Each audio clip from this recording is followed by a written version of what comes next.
Il y en a combien déjà? 10. 10 vignerons. Moissonnier. Et? Crawl. Allez, c'est parti. On y va.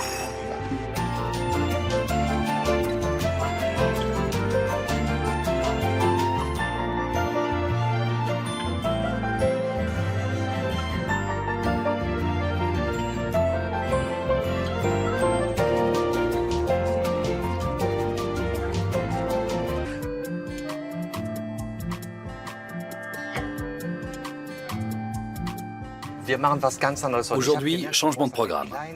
Je sens que tu as besoin de te poser un peu, Joachim. J'ai pensé que ce serait bien de rendre visite à quelqu'un d'un peu à part qui distille et produit des essences. C'est quelqu'un de formidable. Et cerise sur le gâteau, Eric sera là aussi. Ils ont justement rendez-vous pour faire connaissance. Ça doit être un homme très mystérieux si même Eric, ton chef de cuisine, ne l'a encore jamais rencontré. Cet homme ne travaille qu'avec des produits bio. Il est très exigeant sur la qualité. C'est pour ça qu'on a voulu le rencontrer. Il fait vraiment de très bons produits.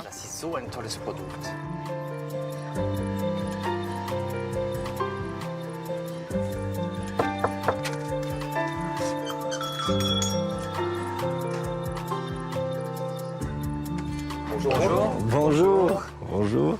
Laurent? Oui. Vincent, bonjour. Enchanté. Enchanté aussi. C'est bien de te rencontrer. Bonjour. Joachim. Nice to meet you, Joachim. Enchanté, Joachim. Désolé, je ne parle pas bien allemand. Mais non, c'est parfait. On rentre? S'il vous plaît. Merci. On se tutoie? Oui, bien sûr. Ça sent déjà bon d'ici.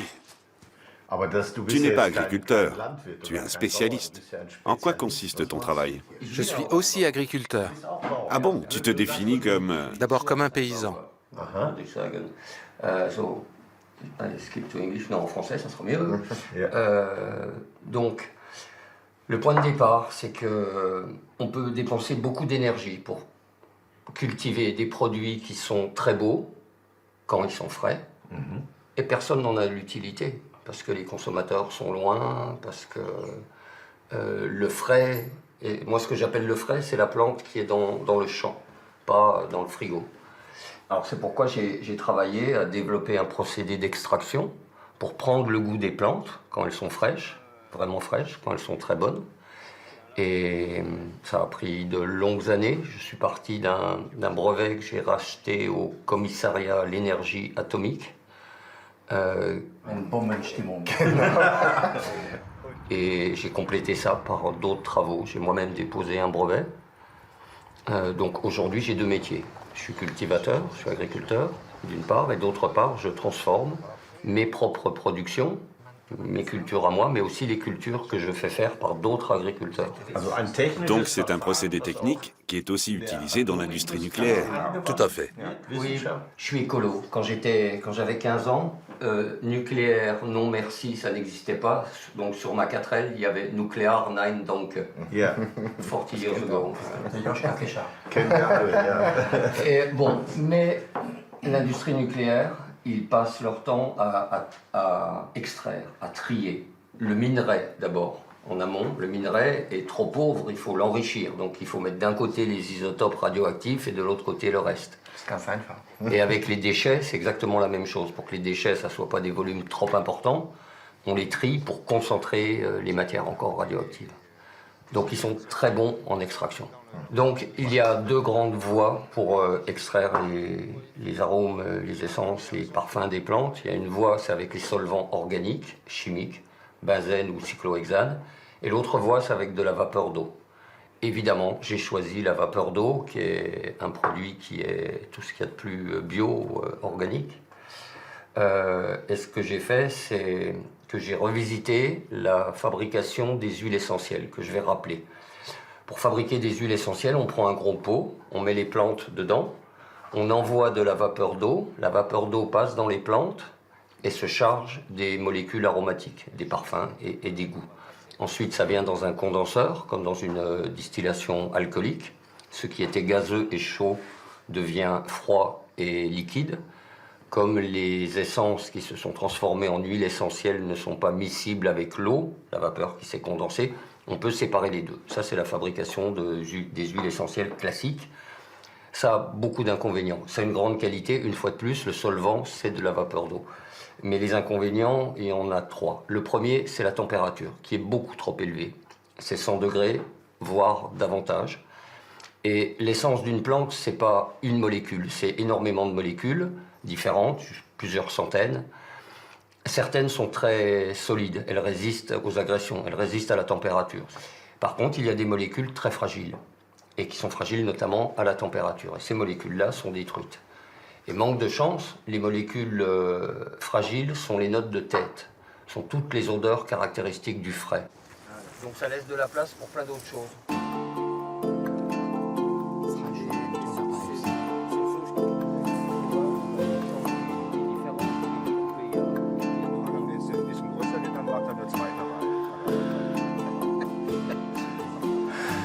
Il suffit de frotter. Fantastique.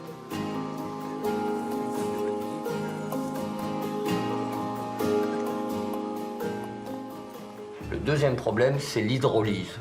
L'eau, selon qu'elle est sous la forme vapeur ou liquide, n'a pas du tout le même comportement. L'eau vapeur, sous la forme d'un gaz, est très neutre. Elle ne fait qu'apporter des calories.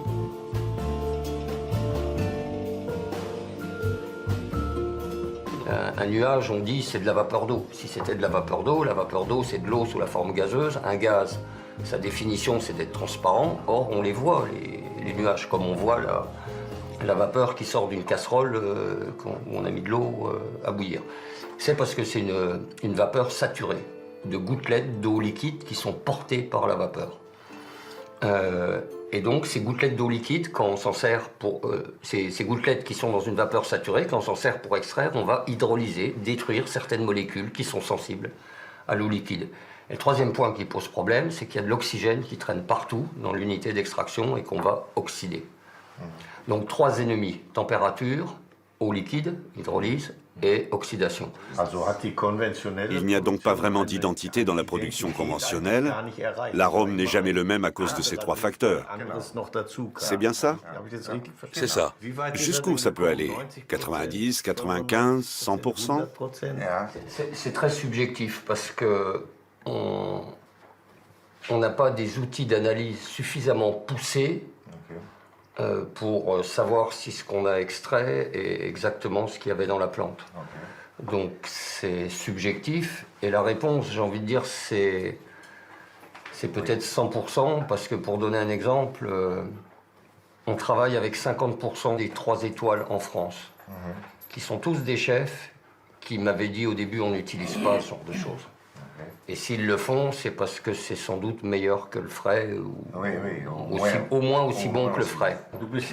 Toi, tu peux en témoigner, tu travailles avec ces produits. Comment il t'a convaincu? Qu'est-ce que tu peux nous en dire? Nous sommes très sollicités en permanence. Des tas de gens nous contactent au restaurant pour nous proposer leurs super produits.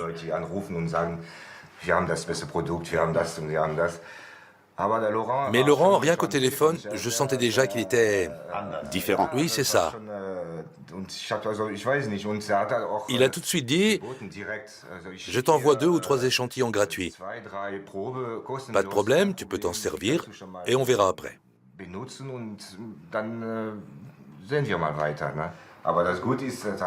Et ça a été génial. 2 gouttes de ces produits peuvent aromatiser jusqu'à 5 litres. Donc c'est puissant. À l'époque, on proposait un plat avec du beurre travaillé et j'y avais ajouté de l'essence de coriandre. Le résultat était incroyable.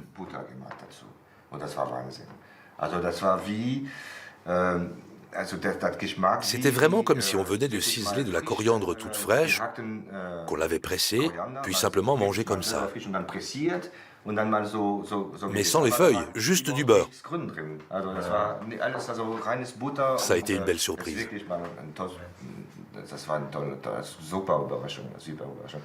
Après ça, forcément, comment ne pas travailler avec lui? Dire que j'ai commencé par lui claquer la porte au nez. J'avais dit, tu peux toujours courir, j'en veux pas de ton produit. Il a répondu, mais essaye-le au moins. Alors j'ai senti. Il m'a dit, la bouteille coûte tant et on peut faire tant de litres avec. C'est bon, essayons.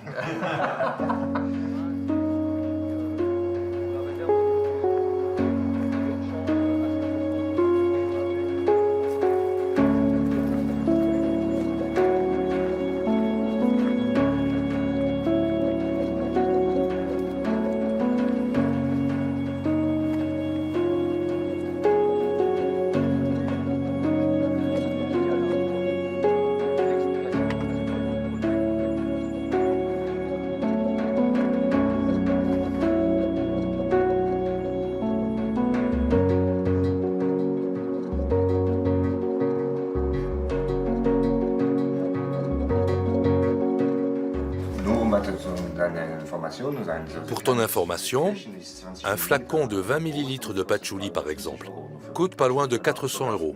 Il me ruine. Mais à côté de ça, on peut l'utiliser pendant 6 mois. Pour le patchouli, par exemple, ça fait maintenant 8 mois qu'on l'utilise en cuisine. Et jusqu'ici, on en a utilisé un flacon et demi. Je vais tourner à la caméra 2 petites minutes. Ça se répand déjà dans la pièce. C'est incroyable. Les odeurs se mélangent.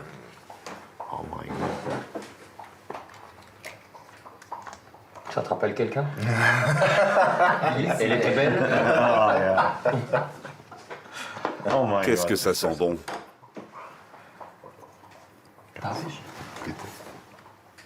S'il y a d'autres choses que tu veux sentir, avec plaisir. Celui-là, c'est carotte. On change de registre. Je peux essayer celui-là? Carotte, oui. Et la carotte, je ne sais pas pourquoi, est très lente à venir. Donc là, tu vas sentir. Très délicat. Ouais. Et en goût, en bouche, il n'y a pas le problème. Dans une préparation, tu mets en bouche, ça sent très bon la carotte. Ça, le goût de carotte, c'est très bon. Mais au nez, ça met un petit peu de temps à venir. Il dit qu'on met un peu plus de temps à sentir la carotte par rapport aux fleurs. Un peu de vinaigrette là-dessus et du cumin? C'est très présent. Je ne connais pas celui-là. Ça pénètre d'un coup. Qu'est-ce qu'il y a dedans? Ce sont les ancêtres, la famille. Ich werd wahnsinnig. C'est vraiment fantastique. Je peux en sentir un autre? Ou bien toi? Aujourd'hui, je suis seulement ton chauffeur. Mon Dieu. Qu'est-ce que c'est White Cedar? Le cèdre? L'arbre? Oui, un arbre. 31.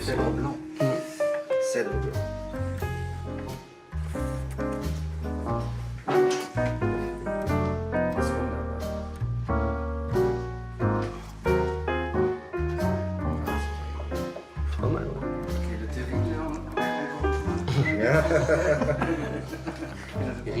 Eric a créé un dessert avec 2 des essences de Laurent. Ça fait un tabac. Les clients ne veulent que ça. Le pâtissier en a plein les oreilles.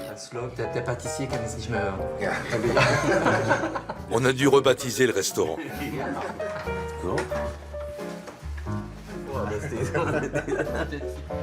Ce sont vraiment des fioles à l'ancienne. C'est vraiment, c'est la bombe dans le restaurant, ce truc. Cool. Ce qui fait pas comme original.